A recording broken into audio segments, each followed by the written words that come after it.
Hello guys, আসসালামু আলাইকুম। দেখেন সকাল সকাল আপনাদেরকে দেখাই কি অবস্থা আমাদের ওয়েদারের। দেখেন কি পরিমাণে বৃষ্টি হচ্ছে, রাস্তাঘাট সব একেবারে পানিতে ছাইলাম। দেখেন কত সুন্দর বৃষ্টিটা খুব সুন্দর লাগে সকালে। তো সকাল সকালে একটু খিচুড়ি রান্না করে ফেললাম, আপনাদেরকে একটু দেখাচ্ছি আর কি।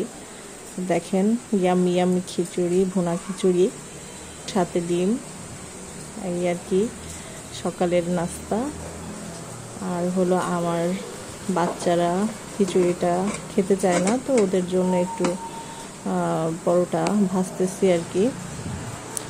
ছেলে পরোটা পছন্দ করে, তো ওর জন্য আমি পরোটা ভাজতেছি, তেলে ভাজা।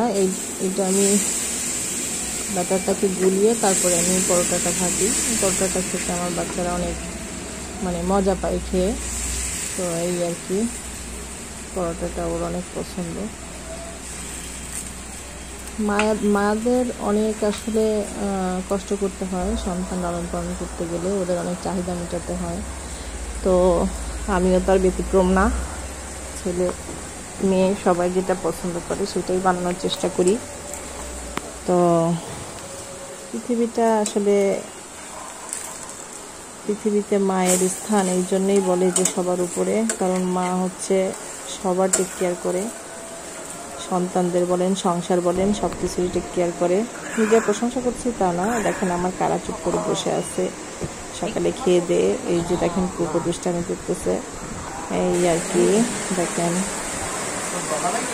আমার বাইরে কি সুন্দর, আমার গাছে একটা গোলাপ ফুটেছে। দেখেন বাইরে ঝুম বৃষ্টি, এই বৃষ্টিটা আসলেই অনেক ভালো লাগে, অনেক মজা হয় বৃষ্টিতে, এই আর কি। এই দেখেন আমার গাছে কত সুন্দর একটা গোলাপ, এটা জবা গাছ, জবা ফুলের গাছ। আর এটা হলো আমার গোলাপ, ছোট্ট একটা গোলাপ ফুটেছে, আপনাদেরকে একটু দেখালাম আর কি। তো সবাই দোয়া করবেন।